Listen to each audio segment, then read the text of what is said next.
நேபாளத்தில் ஏற்கனவே ஏற்பட்ட நிலநடுக்கத்தின் சுவடே மாறாத நிலையில் அங்கு மீண்டும் ஏற்பட்ட சக்தி வாய்ந்த நிலநடுக்கத்தில் 68 பேர் பலியாகியுள்ளனர். இந்நிலையில் உதவி கோரினால் மட்டுமே மீட்புக் குழுக்கள் அனுப்பப்படும் என்று இந்தியா தெரிவித்துள்ளது.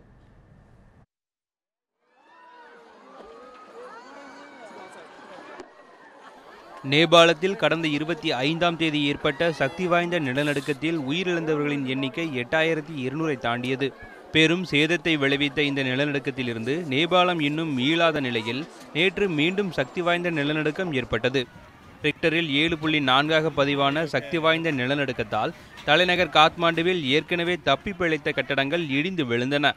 கட்டட இடிபாடுகளில் சிக்கி 68க்கும் மேற்பட்டோர் பலியானதாக தகவல்கள் வெளியாகியுள்ளன. 1000க்கும் அதிகமானோர் படுகாயமடைந்துள்ளனர்.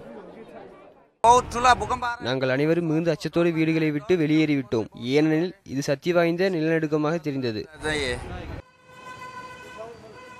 மீண்டும் ஏற்பட்டுள்ள நிலநடுக்கத்தால் பீதியின் உச்சத்தில் இருக்கும் மக்கள் செய்வதறியாது திகைத்து நிற்கின்றனர். நிலநடுக்கம் பாதித்த பகுதிகளில் மீட்பு பணிகள் தீவிரமாக நடைபெற்று வருகின்றன.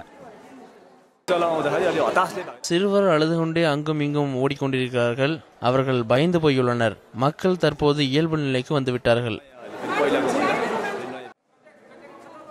இதனிடையே நேபாளத்துக்கு மீட்புக் குழு அனுப்புவது தொடர்பான மத்திய அரசின் உயர்மட்ட குழு கூட்டம் உள்துறை செயலர் LC கோயல் தலைமையில் நடைபெற்றது.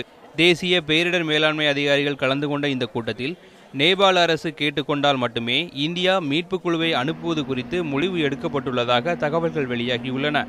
அதே நேரத்தில் நேபாள தூதரகத்தில் இருந்து அழைப்பு வந்தால் மீட்புக் குழு தயார் நிலையில் வைக்கப்பட்டுள்ளதாகவும் தெரிவிக்கப்பட்டுள்ளது.